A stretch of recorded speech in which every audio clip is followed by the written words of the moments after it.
Hey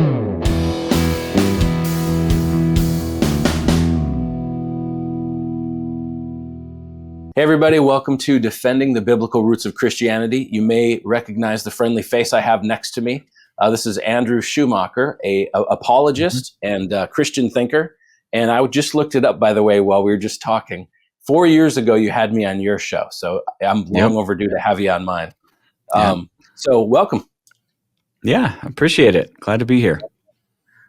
So we recently connected around, as you know, if you've been watching my channel any amount of time, we have this question out there: are animal sacrifices still required to atone for sin?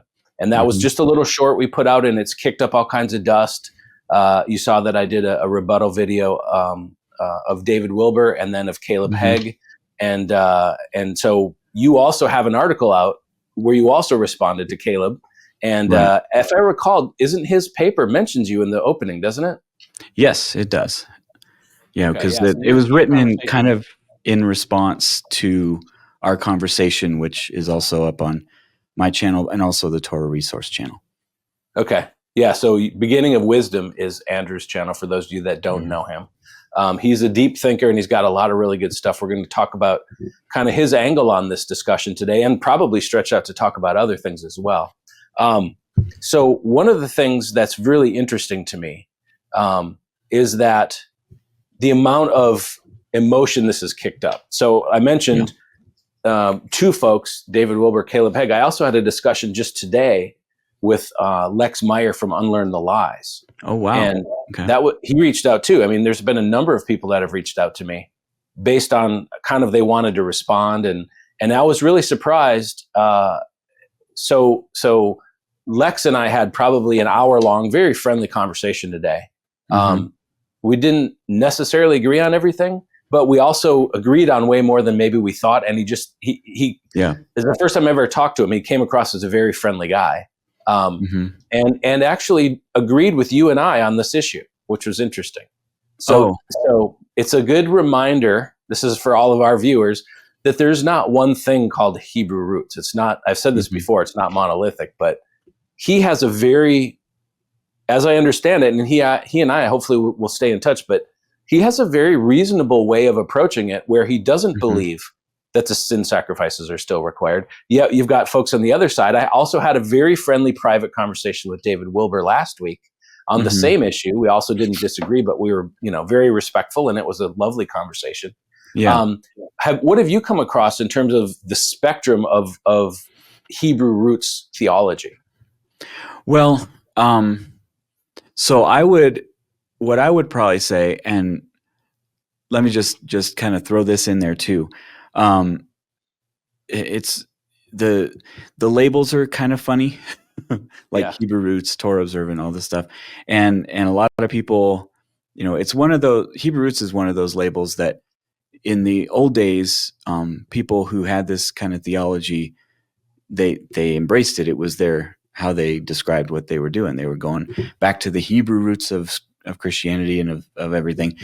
And then it got, weird, and there was a lot of, people denying the Trinity and people believing in work salvation and stuff like that, to where a lot of those same people now dissociate from that label. And then there's a lot of groups, like Caleb Hegg and others who their background is more coming out of the Messianic Jewish movement, not even really part of the Hebrew roots movement, and coming to a Torah observant kind of view where they believe everybody needs to do it, which a lot of Messianic Jews, as you know, don't. And so there's so much in the mix. And I think about how you, in your book, Torahism, like you coined your own term because it's just so hard to keep up with everybody's labels. It's like, well, I'm just going to come up with my own. And for me, I kind of adopted other terms. I mean, I do use the term Hebrew roots still, but I kind of look at it more like, well, the thing that I'm talking about mostly is Torah observance theology. So I use that term to describe the theology. I use terms like the Torah movements to kind of describe, the people and the groups. And I didn't get that myself. I actually got that from Caleb Hegg, listening to their show. He'll talk about the Torah movements as as a more inclusive term that includes himself and Hebrew roots and other people who all kind of agree on the Torah thing, but maybe disagree on a lot of really important stuff. But anyway, your question was, what was your question again? I was hung up on It's just about the range. You're getting to it. Yeah. It's just interesting to me that the differences, a wide range of theology and personalities too. Yeah. And even on this issue of sacrifices, like that's one thing that kind of blew me away as I was beginning to study it, is that I came across a ton of people who said, oh no, I mean, Jesus is the final sacrifice. I mean, there's no more sacrifices, but they would use all the same arguments for Torah observance as someone who says, well, obviously the sacrifices have to continue. But then of course, there's other people on the other side of that, like Caleb, like David. And I think that one thing that is just so interesting to me is when you have a movement that is so passionate toward one thing, toward Torah observance, toward the idea that we need to be keeping the law just as they did in Israel as much as we can, but to be willing to give up what arguably, I haven't done the count myself, but arguably is the majority of the commandments in the Torah are related to priest, temple, sacrifice, festivals and their sacrifices, like all this stuff around sacrifice is a huge chunk of the whole thing. And this is what I said in my conversation with Caleb, is like, it's kind of, this is the dilemma that you brought up in your book. Actually, I first heard it in your book, but I didn't, but then the new recent, controversy is, look, if you say that the sacrifices don't continue, then you have to, what is your criteria now for determining that we still have to do all this other stuff in the law if that's no longer the case? And I think there's a good argument to be made, even if you think that they do, that you still run into a similar type of problem, just not with as many commandments. And Caleb agreed with that when we talked. He said, yeah, I agree. You can't get rid of the sacrifices and consistently argue for Torah observance. But then if you keep them, then you run into just monumental problems in Scripture. And so that's kind of where this conversation, a lot of the back and forth has been. Yeah, and for the record, for those who don't know, I did invite Caleb on to chat about this whole issue, but he never got back to me. So maybe he will at some point, and he'll come on, because I love face-to-face talking or person direct conversations like we're having right now. And I realize we're pretty much on the same team on this. But I think it's important for Christians to know how to discuss things with people they disagree with, and keep it civil, And here's the sort of the next question I wanted to ask in terms of apologetics. And I'm just curious, because I don't know this about you, like what your theology or your theory is, or your practice is. So apologetics naturally is confrontational to a degree. It certainly has to be. Yeah. I mean, look at the Apostle Paul, right? But also, I think there needs to be a heart for unity. And so when the temperature gets ratcheted up, like it has been, and when I responded to David Wilbur, I actually said it's a false gospel, and this was the first time. And I've followed some of David's stuff for a while, and it's the first time that I actually felt in my spirit, wait a second, this is beyond a secondary issue now, because the sacrifices, and I know a lot of modern Christians go, well, of course we don't sacrifice animals, but when you sit down and think, and you alluded to this, the sacrifices all pointed to Jesus, and Jesus's sacrifice for us, that's the gospel. So this is a gospel issue. Like it is, yeah. Did it take care of everything? So where do you kind of draw the line in terms of how heated you'll get, or how strong your rhetoric would be? Yeah, it's a good question, and I was going to ask you about that, about what it is, because I think that, and it might help even more to kind of. Well, let me answer your question, then I want to come back to that about, because I think it'll help us frame answering why you were thinking this is a false gospel, because I wouldn't necessarily say that, but I can definitely see why someone would, and so let me kind of explain that. So sure, yeah, that's great. I was going to ask you because yeah. I didn't feel totally comfortable with that, but that was the conclusion that I was at. So yeah, go ahead. So here's the thing. In my understanding of Scripture, and my understanding, and this comes from just my background and how I came to faith and all of that, but I came to faith through apologetics. Like it's just how I think about the Bible, and sometimes that's a bad thing. Like I'm like, I love to sit under preaching from a pastor who's just super, going through the text and expositing it, and isn't always just thinking about what the people say against this and that kind of thing, because I learned so much, but it's just kind of how my mind works. But I've realized over the years that there are certain things that are essential to the faith, and I can go straight to chapter and verse and tell you why. And then there are certain things that aren't. And so one thing I learned was, for example, the deity of Christ is essential to the faith. Jesus said, unless you believe that I am, you will die in your sins. It's, Jesus said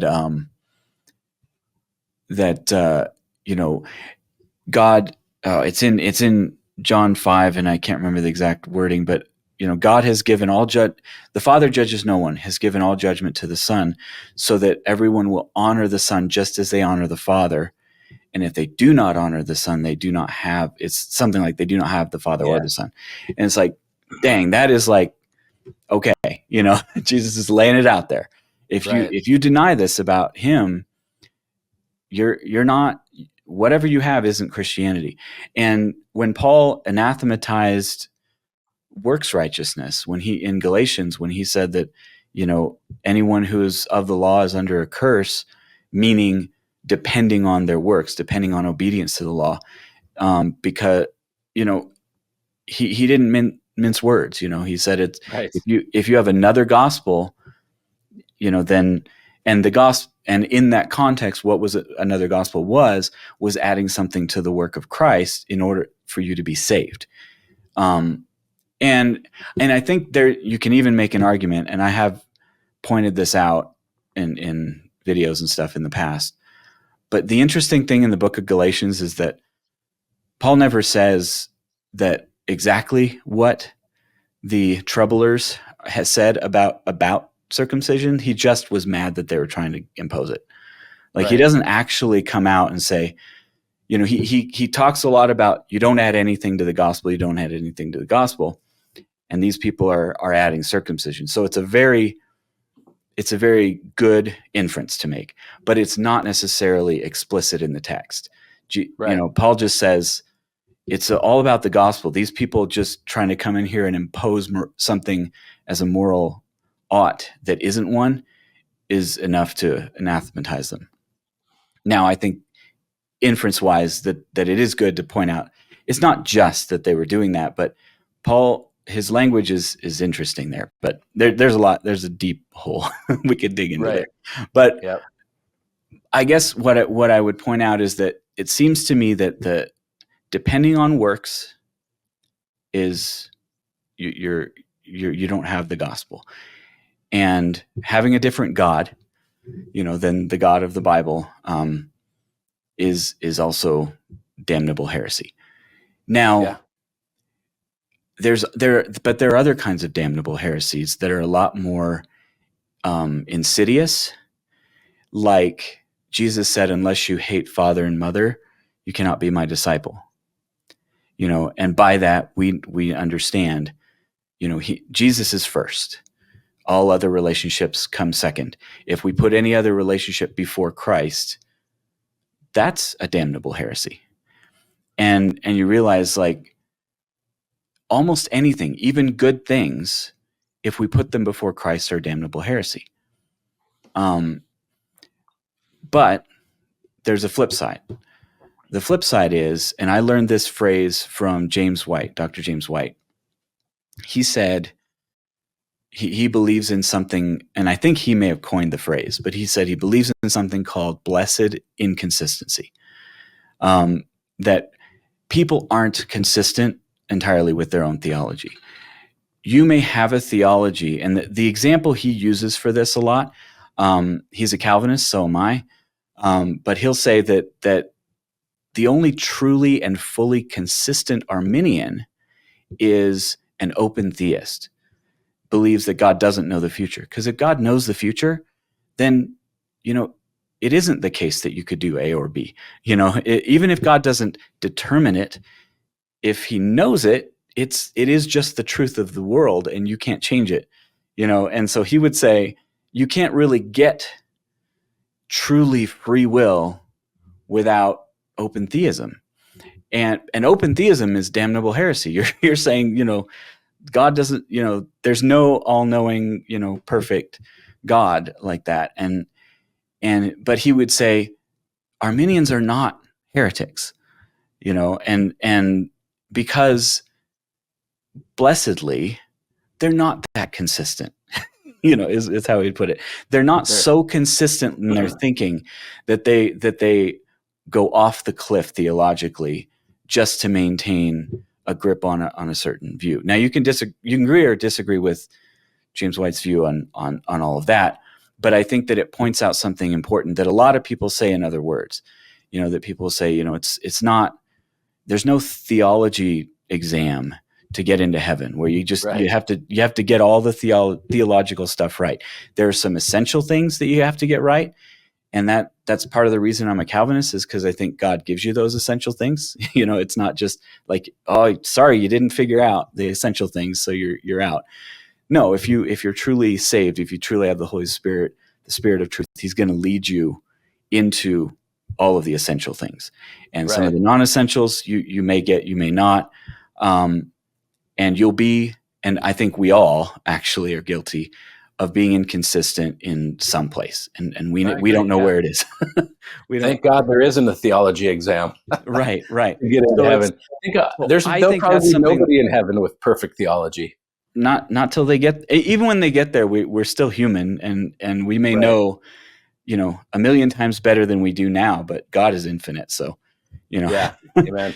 So I look at this issue of like the sacrifices and what you said regarding it being a false gospel to believe that, and for some background, correct me if I'm wrong, but I think that what you pointed out is, if you believe that in principle now and at some time in the future eschatologically, it is required that if there's a physical temple, building, then it needs to be cleansed, and the people working there needs to be cleansed with animal sacrifices and all that for sin.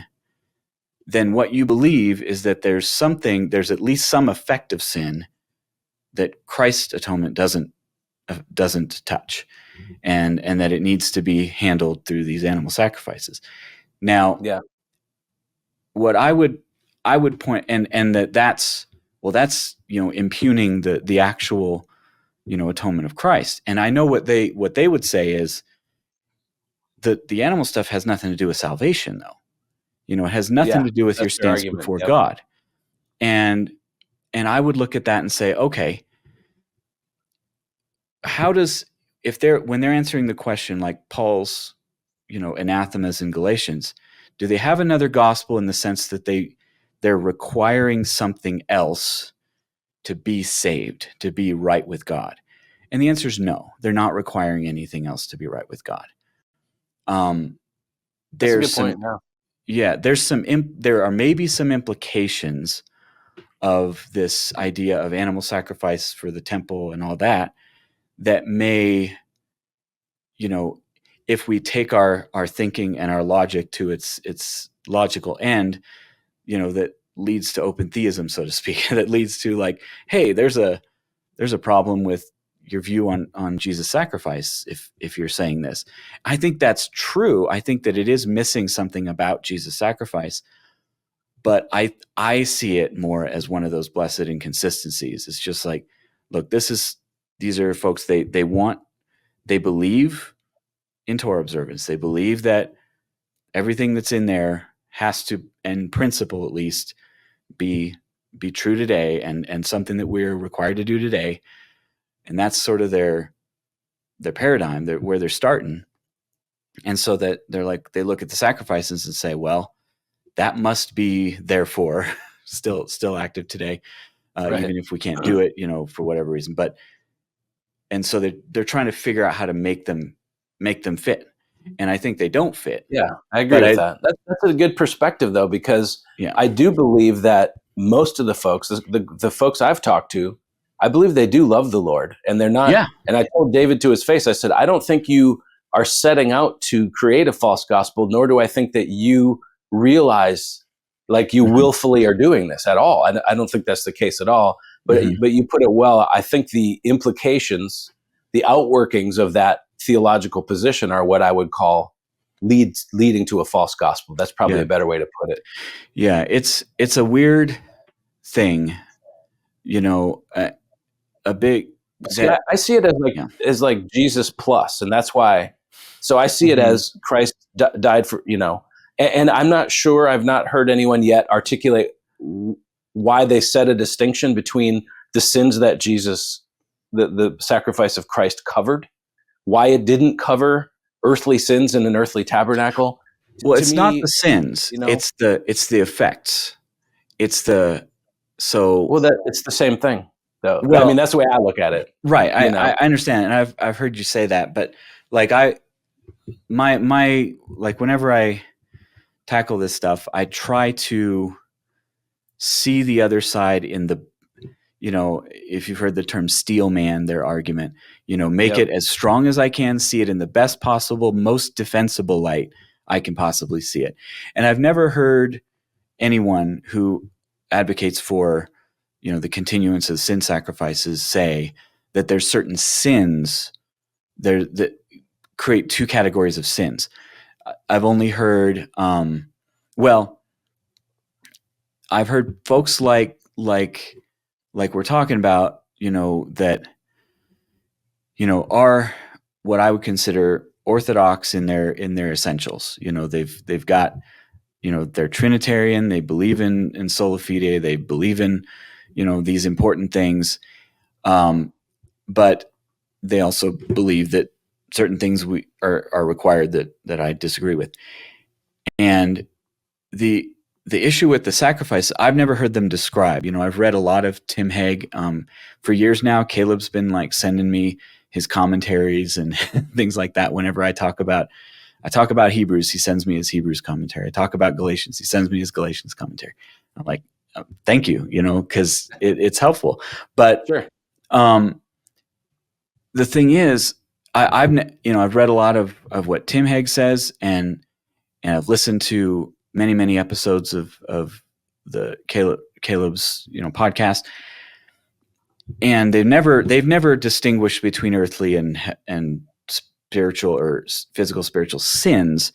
They've talked about the different effects of what sin does. Sin has spiritual consequences, and it has physical consequences, and the spiritual consequences are the only thing that matters as far as being right with God. And I think this is incorrect.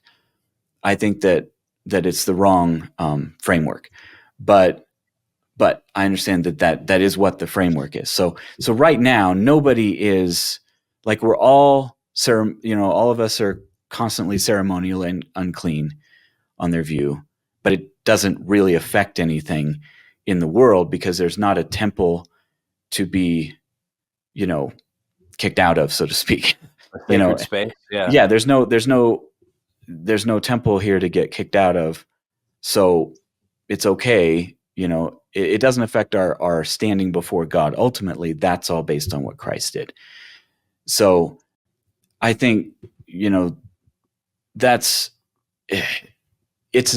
sort of a self-consistent system, but it misses a lot of things. And that's one of the things that, in my blog article, I guess, when I responded to Caleb's paper, I pointed out is that a lot of the strongest case that I made against his position, he didn't really respond to. And by the way, I'll put the link to that article below this video description because it's really good. Yeah. But so that's you're making a great distinction. You're actually helping me see their side a little better. And like, as I've said before, I see the internal logic of the framework of theology that they've created. But the thing that I keep getting hung up on is why didn't the sacrifice of Jesus take care of both the sins and the effects of sin? That seems like a strange distinction to me. Well, here's how I read it.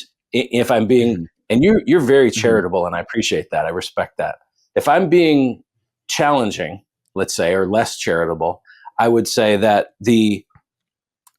what appears to me to be the motive is, oh no, how can we keep the Torah in effect, even though Jesus sacrificed himself? So it feels to me like splitting hairs and gymnastics to try to make it, it stand. And by the way, the only thing that if they were to concede this point, like I mentioned, Lex Meyer concedes the point that there are no more sacrifices required. He reads Hebrews just like we do. But if they were to concede that, they wouldn't necessarily be saying, and you alluded to this earlier, that the sacrifices are done and the kosher food laws are done and everything's done. But what they would be saying is, no, the old covenant law is not wholly and entirely in effect today on Christians. There's been some level of change. And to me, that's the biblical reading, is that, yes, of course, there's been some level of change. But so I see what they're doing as an attempt to harmonize or to dance around a conclusion that they're not comfortable with. Yeah. You know what I mean? Well, and I think you're not wrong. But this is something we all do, it's, we have things we've learned theologically, and then we try to make the new things we learn fit in with what we already know. And if we're doing things right, we're willing to see that, oh, this new thing is has a lot more support, say scripturally, this new thing I'm learning is a lot more solid than what I believed before. So maybe I'm wrong and maybe I need to shift and change.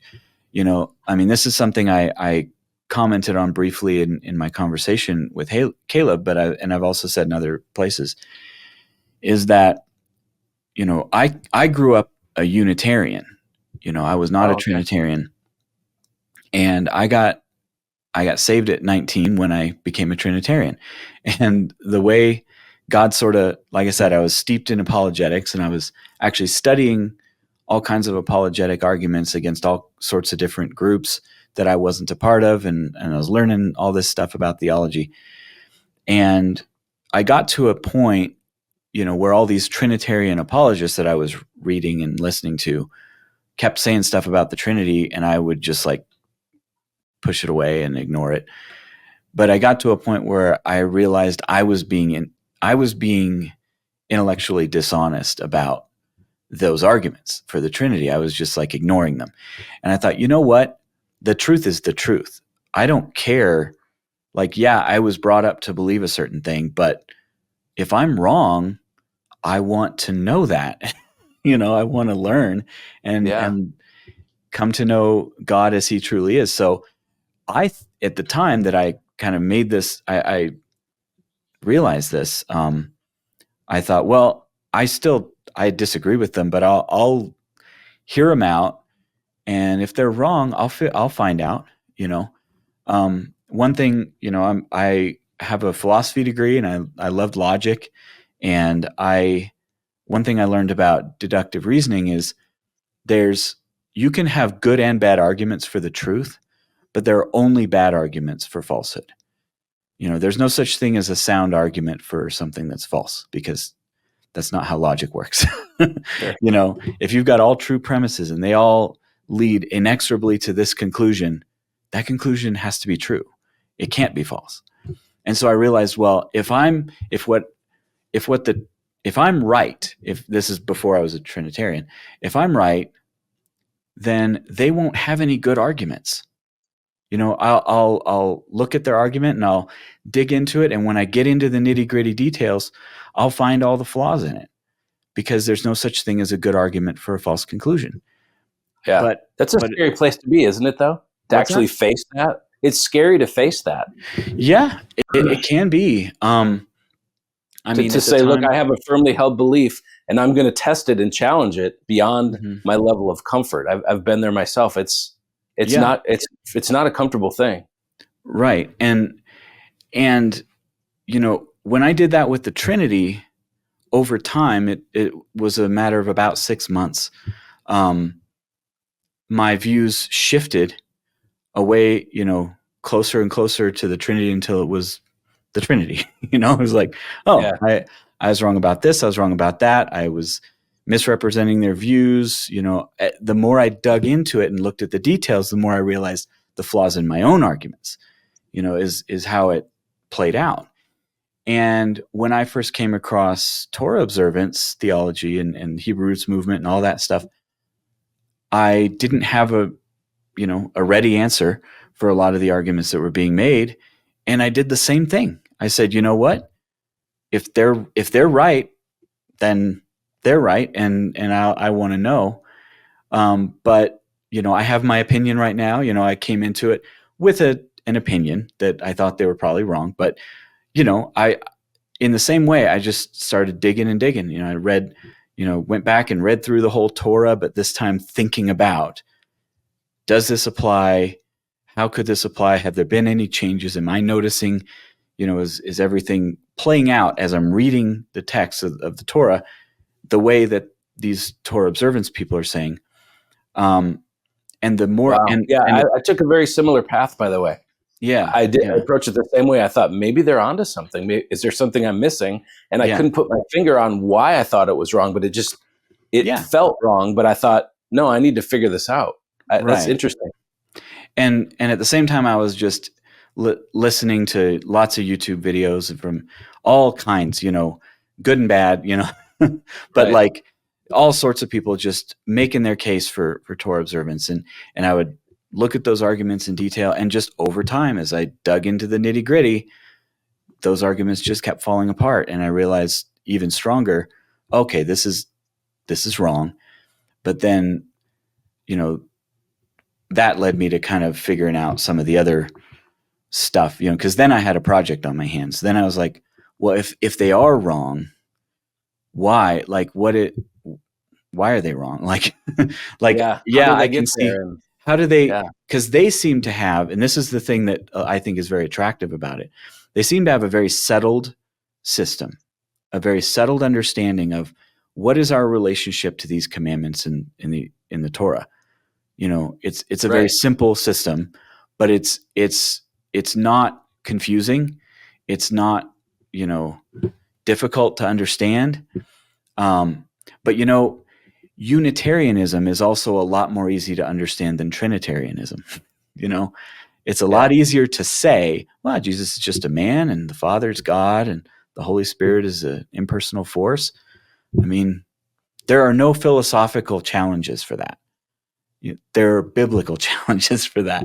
And I realized when I came to the Trinity, I was like, what I've done is I've traded biblical problems for philosophical problems.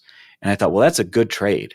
I would rather have questions and quandaries and things about how things philosophically fit together than be at odds with the Bible. Right.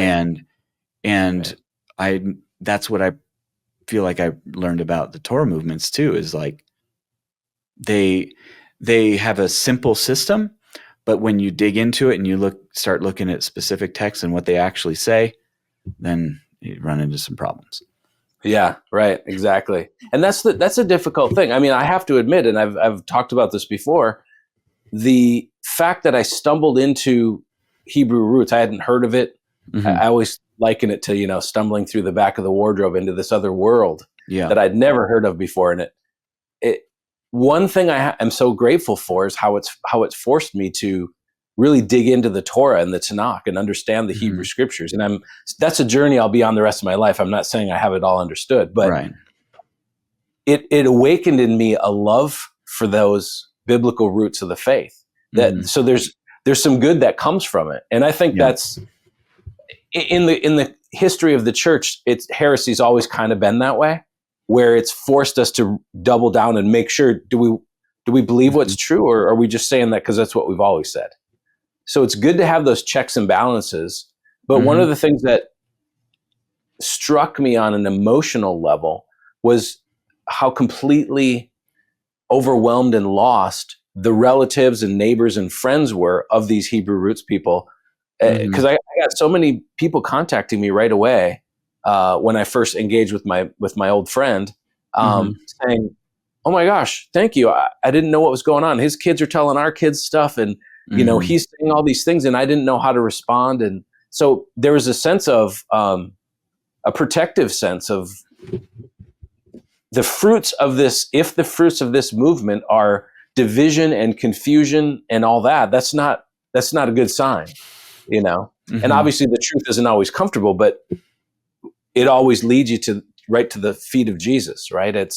So there's a big problem for me in the danger. I saw the danger immediately. That's a better way to put it, maybe, of this theology, because unfortunately, and I lump myself in the same group, not a lot of folks are biblically literate, especially about the Old Testament. So the defenses against what seems simple at first, like you mentioned, are sometimes difficult. Like if you have to read through Leviticus, I mean, that's a weird book to read through. There's some weird stuff in there. Yeah. But as you read and as you study, and I did it with the commentaries and such, so I got some good context for why would that weird law be put in place, and you start to see the beauty of it. Yeah. But anyway, that's the danger part was really kind of what tripped a red flag for me. Yeah. It definitely, I mean, like a lot of things, it kind of takes hold of people, and I've, and it's not just this thing. I mean, it's really any kind of, you mentioned, checks and balances and stuff. And I always remember, it always reminds me of this quote from Walter Martin, where he said that now he's talking about the cults, and I don't think everyone who believes this theology is in a cult. Some are. I agree. Some of them are. There are some cults growing, it feels like, but yeah. There are some Torah movement cults out there for sure. But in terms of theology, Walter Martin said the cults are the unpaid debts of the church. Oh, that's good. Yeah. Is that from his that big thick book he's got about? I don't know where it came from. I heard it secondhand. Kingdom of the Cults? So. I think I have that book. Kingdom of the Cults, maybe. And nowadays, I mean, I don't know if he could even write that book again, because that term has shifted so much in what it even means. Yeah. So what a great quote, though. I mean, yeah, there's a cost for not teaching theology, right? Go ahead. So the last thing I was going to say on that is just like it's one of the things that when I encounter a whole system of theology that I disagree with, then it's like I don't look at it like my job is to find the arguments against it. My job is not that. My job is figure out what the truth is. What is the truth from Scripture that answers the difficult questions that this false theology is asking. And, so that's been kind of my, process over the last few years of studying this stuff, is to try to figure that out. That's a tall order. Mm-hmm. So on that topic, you had a video that you put out recently. Yeah. Torah under Christ. Torah under Christ. Yeah. And in terms of theology, and I know that's a long video, couple hour video, but could you kind of walk us through the basic framework that you kind of discovered, or maybe even some background on what that video is about? Because I thought that's really interesting. Yeah. So in a nutshell, I kind of, in studying everything about, Torah movements and what are we supposed to do and not do, and there's a lot of other questions that brings up, like, is the distinction between moral, ceremonial, civil law a real thing? Is there some, are these commandments only for Israel and not for, people who aren't part of Israel? And all these questions that come up. And I realized a lot of the questions, they're good questions, but they might be asking the question about the wrong thing. So as I like for example, the question, like the argument that a lot of Christians make against Torah observance theologies, they'll say, well, that's just for Israel. And it's like, well, it's not that it's because what is Israel? It's a group of people, and there's different ways of trying to get around, theologically answer that question. Sure. But I realized as I read through the Torah, I picked up a lot of these things, but I realized basically, and I'll kind of just walk you through it in a quick summary of what I figured out, and not try to give you the history because I don't even remember it.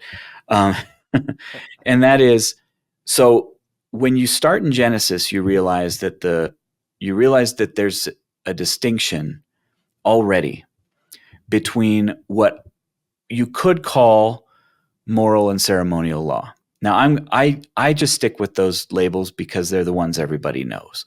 There are other labels I actually like better. I like universal law better than moral law, because it's about, and it's not because it's not moral, but because it tells us exactly what it's for everybody. This is the law, everybody. Because you were created by God and you bear the image of God. You are beholden to the universal moral law. And ceremonial law is law. Maybe a better term for it would be maybe covenantal law or something like that. And there are lots of different traditions will call it different things. So like, I know like Reformed Baptists will call it positive law. And by positive, they mean it's like you have the moral law and then you have what's added to it. The positive, it's the extra stuff. That's okay. But I like to call it, well, I just stick with ceremonial because everyone knows it, but I also think of it more as covenantal law. So a good example of this is you go right to Genesis. Genesis is full of people sinning and not sinning in relation to universal moral law. You think about Cain and Abel. You think about Joseph and Potiphar's wife. Yeah, I was you just think about about that one. Yeah. Yeah, you think about Noah after the flood, getting drunk and all this stuff. Like there's all sorts of stories in Genesis, in the narratives that teach us about right and wrong. We know when we read these stories, like, oh, that was wrong. You shouldn't have done that. And but there's no commandment in the text related to those things. With Cain and Abel, God didn't say, Cain, don't kill Abel. He said, sin is crouching at the door. And God knew what he was thinking, and he knew what he was thinking, and he went ahead and did it, and it was murder, and it was wrong, right? And then you think of Joseph and Potiphar's wife.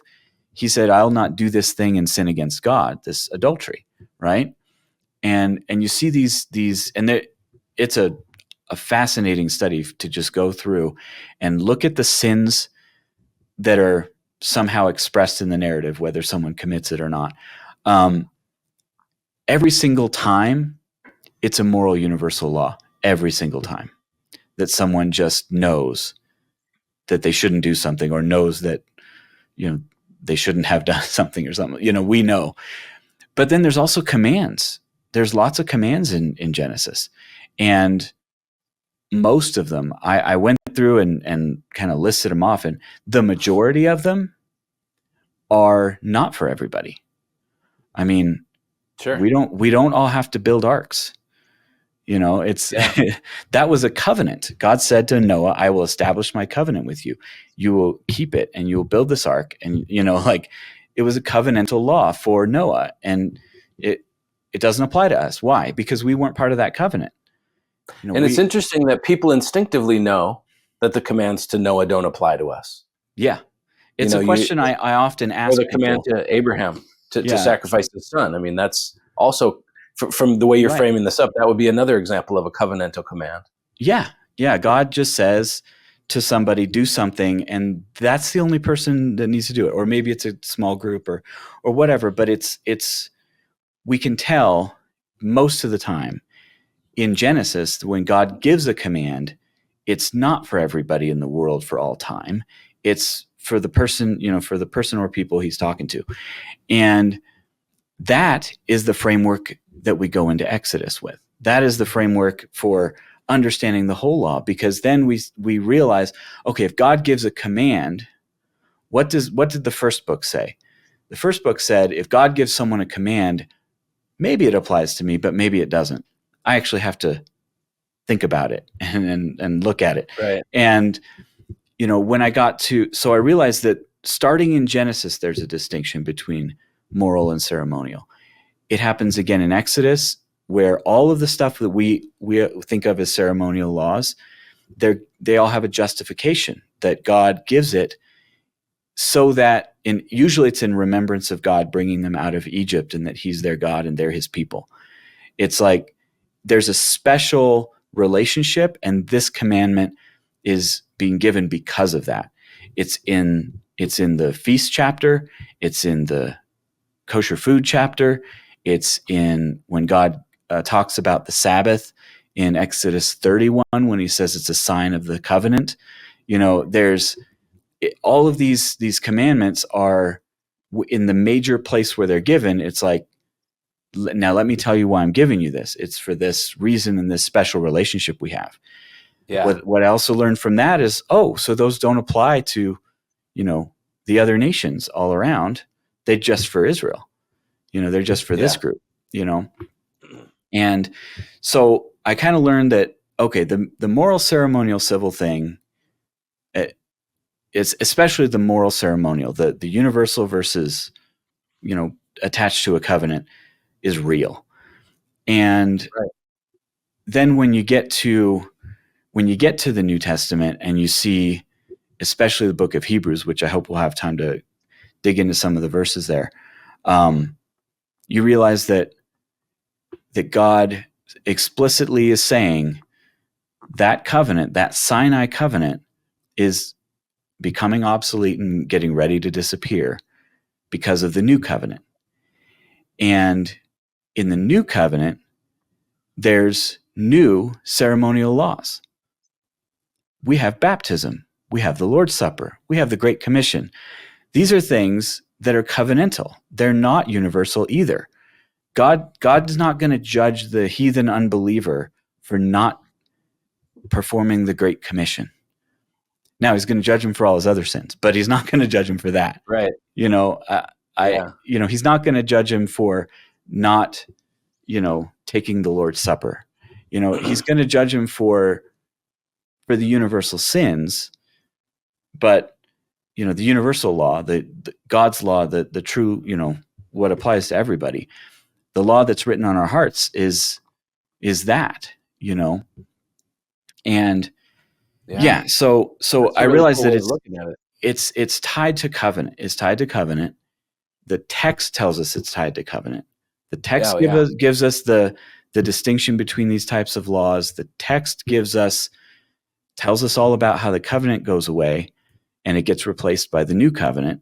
And so now we live in a new covenant era, and we see new covenant versions of all of these ceremonial laws. We've got the Sabbath is today. It's every day. By faith we rest in Christ. He said he'll give us rest. We rest in him.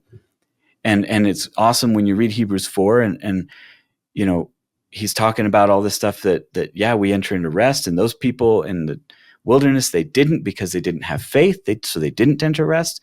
So be careful, make sure you enter into rest, because So make sure you have faith. Right. And he gets a ways On the into day that that is discussion. today.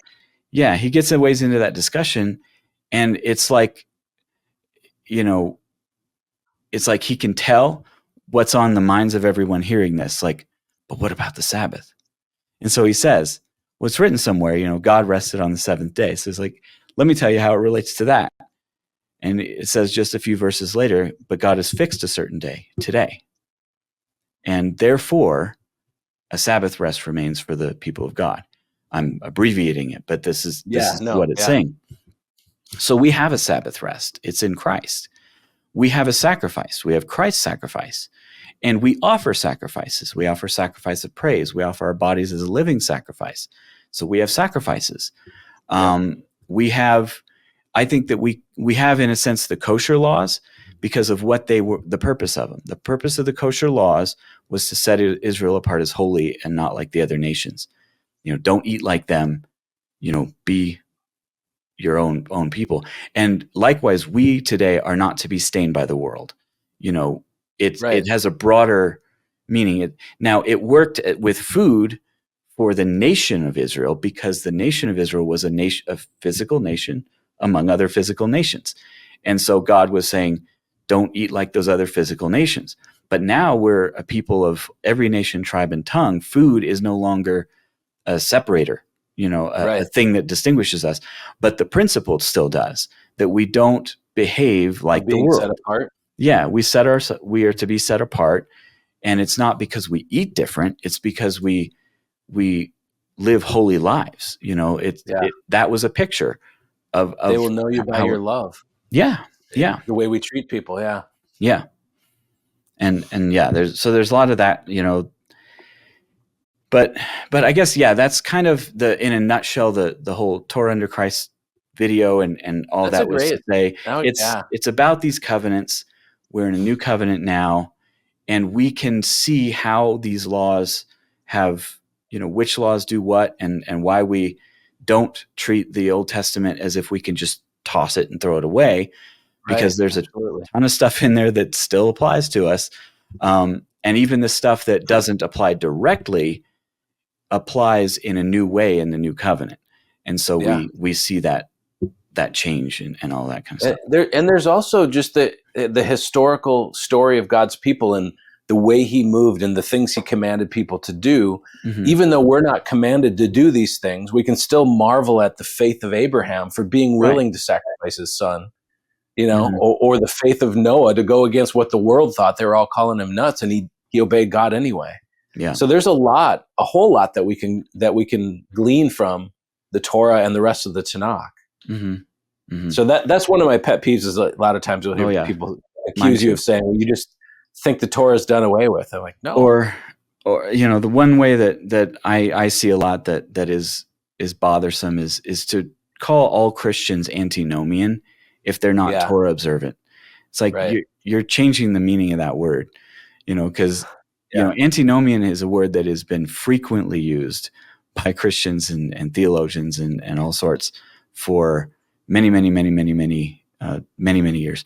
And it doesn't mean not Torah observant.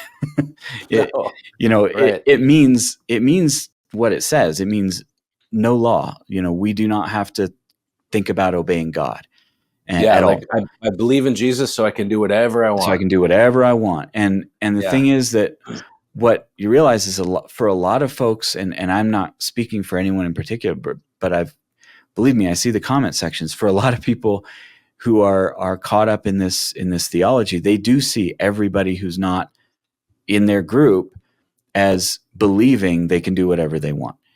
And and it's a straw man. It's absolutely a straw man. And so let me ask you this. This is something we didn't talk about, but it's coming to my mind. Mm-hmm.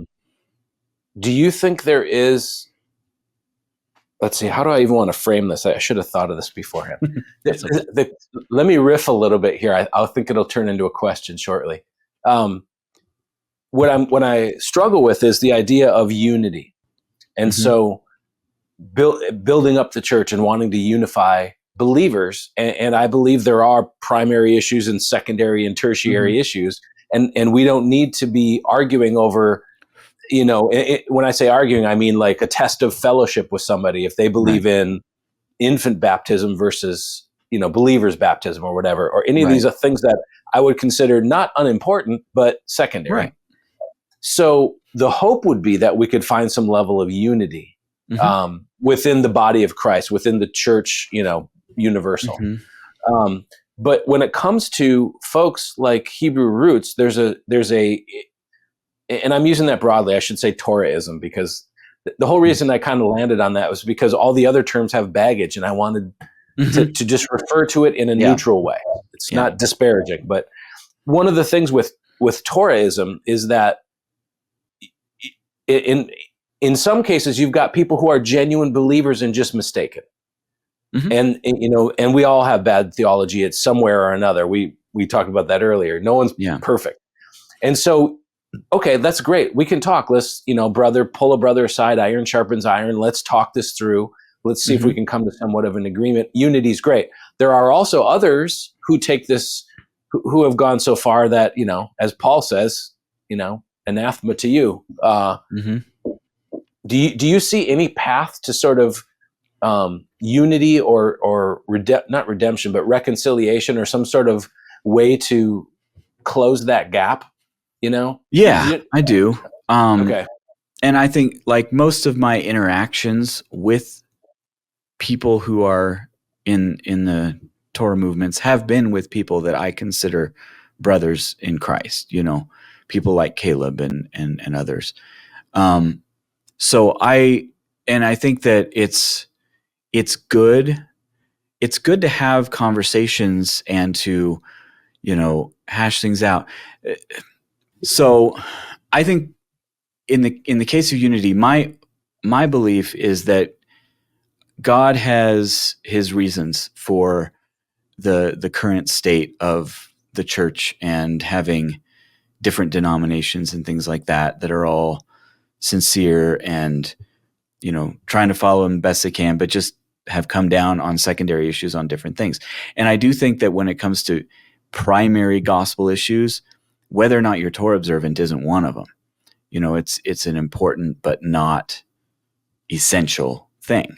Now you can take it too far and you could go into works righteousness, as some of the teachers in the movement have, but not all of them have. And so I kind of see people who believe that as, belonging to another denomination, with some error that I think is a little more serious than, believing in the wrong kind of baptism. Right. It is more serious than that, but it's not damnable heresy. And so I kind of see it like, God has put us all here, and we all kind of, all these different denominations exist. And so people serve God in the, in a Methodist church or a Lutheran church or a Presbyterian church. And we have our disagreements on certain areas of theology, but we're all kind of going toward the same thing. And I think that God is directing that, and that over time, he'll help us kind of figure things out. And, the important thing is just not to attack brothers and sisters as if they're not brothers and sisters, but rather to, correct and things like that. I do, I can get animated sometimes, but I try to tone that down as much as I can, just to say, look, this is an important thing. This is not so important. If somebody is, twisting the scriptures to make a point, for their position, I'm going to call that out, and I'm going to call it out hard. But I'm not going to, in doing that, I'm not going to say not a brother, just because because the thing is, I know what it's like to have an overriding system, and that's making me, not want to see what the text says, and want to see it any other way to make my system work. I know what that feels like. And so I have some sympathy for it. But at the same time, it's like not going to let it slide. It's and I try to keep things on the issues, but when it's not about that, just have good conversations, like you said you've had with different folks, and just like talk about some of the things that we're on the same page about, but then be willing to disagree and really go hard on the things that we don't agree about. I mentioned James White earlier. He's good friends with Dr. Michael Brown, and they are, they've worked together and they've debated on the same side against folks that were promoting like the LGBT stuff within the church, and that God is okay with that. And they were on the same side, and they've debated on the same side on the Trinity, and they're both, fantastic, scholars that know what they're talking about. But then they've debated against each other, like on Calvinism, and because they totally disagree about that. And so they've, and they realize like we can be actual debate opponents and friends at the same time, Yeah. and that's why, like, for me, beautiful. Yeah. I prefer to refer to anybody that disagrees with me or that I'm actively arguing against as my opponent, as a theological opponent, not, a heretic or something, unless they really are. And then I'm all in on that. Yeah, exactly. Well, I'm glad we're beyond the era where they burned heretics. I think that was a little overboard. Yeah, that was not great. Burn them at the stake. But yeah, I'm very similar to you. I take the approach that I don't attack people, but I will attack ideas. Mm-hmm. We're in the arena of ideas, but to do so, I have two things. Number one is that I believe everyone was created in God's image. Even if they're not a believer, there's some level of human dignity in that person. And the second thing too, and that actually, to me, that goes a long way. Which is why I say oftentimes I'll use the phrase "my Hebrew roots friends," and I get lambasted from people sometimes for that. How can you call them a friend? And I know, and I got a lot of followers who say they're all heretics, and I just like smile and nod. But and that's the second thing I was going to mention, is that I don't know what's in someone's heart. Right. I hear what comes out of their mouth or their keyboard, and I take that as a snapshot of where their thinking is right now. But I don't know enough about somebody, especially if they're talking as a Christian, but we have some theological disagreements. I don't know enough about their heart to say they're not a brother in Christ. Right. Unless they say something specifically like that they're not a Christian or something. But so I try to be charitable in that fashion, and that's why sometimes I've had someone in my comment section ask me if I was trying to run for the mayor of Niceville because they didn't think I was tough enough on the Hebrew roots folks. Yeah. But I'm trying to, and the reason I asked this, and you had some great stuff to say, but I'm trying to walk that line of, as an ambassador for Christ, being, sold out to the gospel and preaching him him crucified and resurrected has to be the center of everything. But finding out where that right line is, I'm always praying about that and asking for guidance, because I don't know. Yeah. And it's hard. It's one of those things I think we'll always kind of wrestle with. That's why I try to stick with talking about, what folks have said, and not try to see in their heart, and not try to talk about what I think their motive is, other than what I know it is, in terms of like, well, they're committed to this theology, I know that, but I don't try to impugn motive. I don't, because we don't know. That's something we don't know. That's to impugn someone's motive without knowing it is to break the 9th commandment, and I'm trying to obey God, so I don't want to do that. Yeah, exactly. Well, hey, we got to wrap it up, but I'd love to have you on again. I think we could go deep in a whole bunch of different areas. I'm sure of it. Yeah. So where's the best place for people to get a hold of you? I'll put your YouTube on there and your website. Anything else people should know about? You can find, I'm not hard to find on Facebook and X and that kind of stuff. But probably YouTube is probably the place I spend the most time in terms of all that. But I'm always kind of checking things. If you want to get a hold of me quick, probably Facebook or X or something, send me a message there. It'll get to me the fastest of anything. Okay. Cool. Yeah. And I'd encourage folks to take a look at that video of yours, the Torah under Christ. I think that's really interesting. And as I understand it, you said that was something that's the result of years of study, right? Yeah. It's studying this whole issue of Torah observance, but then, coming at it from, when I first came across it, I realized I need to figure this out for myself. I need to understand, how are we supposed to relate to the law? How are we supposed to read it and understand it as Christians today?